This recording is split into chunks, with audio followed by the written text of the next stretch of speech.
sermon prep. Reports.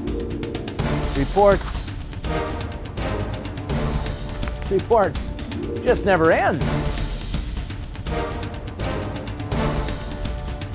Dealing with people in all facets of their life. Relationship building. Christian education. Counseling people. 36 Bible studies per week. Visiting people. Snow removal. I know you're busy as a pastor of a local church with all kinds of responsibilities. Our plates are full, but I'd still like to ask you to take a few minutes and consider the opportunities and challenges that you might find in military ministry. You know, if somebody feels like the current flock is so demanding they couldn't add one other thing, the answer is so simple. It's all one flock. These are our sons, these are our daughters that are serving in uniform, and if you have the opportunity to get next to them, I think you should leave the 99 and go out to the others. It's the same flock. Minister to them. The rewards are out of this world. In this video, we asked several North Dakota chaplains to explain how God called them into that ministry, what kind of rewards they see there, and what kind of roles they play as they serve our troops as chaplains. One of the main reasons that I joined the Guard was out of service to our military folks. I was responding out of a need to be obedient.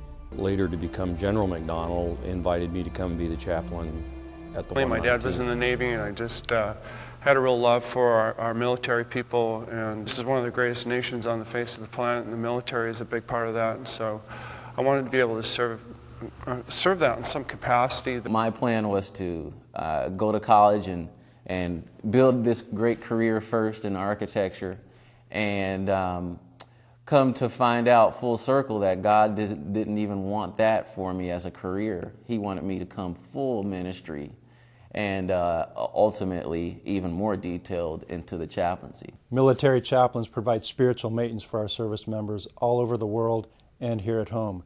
We come from every faith tradition and denomination in America, and our mission is to bring God closer to military members and bring our soldiers and airmen closer to God. Basically, it's a ministry of presence, I find, in the military chaplaincy, being around for folks, being available, going out to the job sites, going out, we visit the towers, just to say hi, if nothing else, and like I say, more of a ministry of presence than anything else, to let them know that we're here with them and provide worship coverage for them if need be. Whatever we can do for them, really.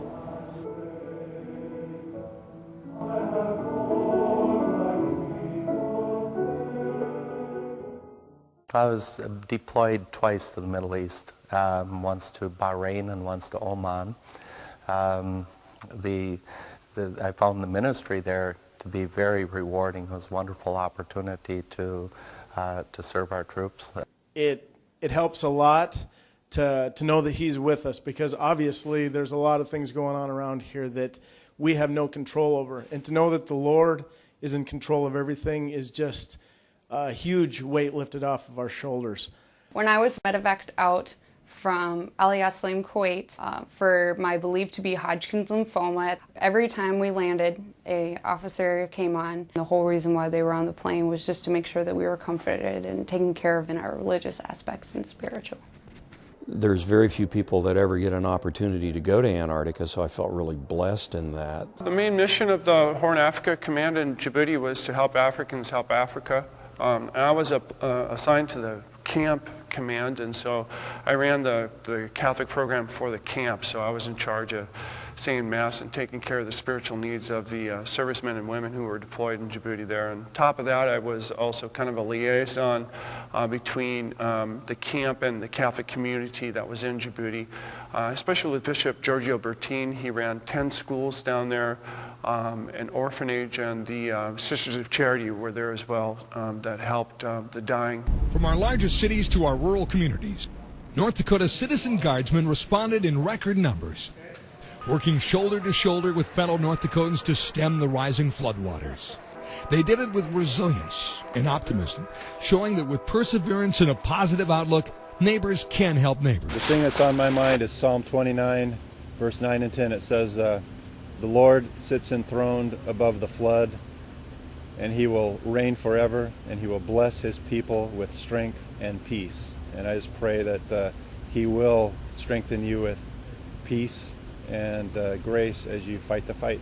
Where do we go for our help? Our help comes from the Lord, the maker of heaven and earth. Not only the church, but also in the National Guard, the family is really the key. The military has taken a huge interest in building up stronger marriages. So about 4 or 5 years ago, this material came out, and they really encouraged couples to come and learn basic skills for building a stronger marriage. And so that's a heavy emphasis in the military these days.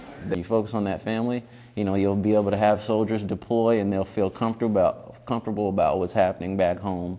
I used Chaplain Flowers while she was gone, because I didn't have anyone to bounce her issues off of. So he was a non-judgmental soundboard for me just to release it. One of the privileges that you get to have as a chaplain is sometimes you can officiate at the wedding of some of the airmen or soldiers. And at this weekend, this Maple Log retreat, there are 2 couples here that over the years I had the privilege of conducting their marriage.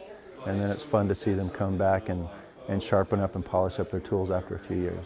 Not your normal thinking of, oh, church chaplains, can I stay awake through it? Not at all. Very informative, good people, and people that you could totally see yourself going and talking to afterwards. Mm-hmm. If needed. And that's the thing, even when we're going through programs and stuff, if you have a question, they're always right there to answer. Like when we were eating lunch, we sit by them and talk to them, in the same situations even that we're in. So that was a really neat part. We've touched on what chaplains do and some of the places that they serve. Now the next question is when. How do you know if God is calling you to a ministry like this? How do you discern the will of God? If God is calling you possibly to be more involved in military ministry, maybe some of these stories will help you. It was before we left South Dakota to move here that he started the process to become a chaplain. We moved here, things kind of quieted down, we didn't hear anything, and then his file came directly to him because we had moved. And it sat on the corner of his desk, and it was like a red blinking light.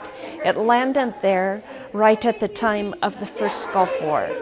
I'm not exactly sure how long it laid there, and John looked at me one day and he said, what am I supposed to do with this? I didn't feel like I had the liberty to pursue this unless Debbie was wholeheartedly behind it.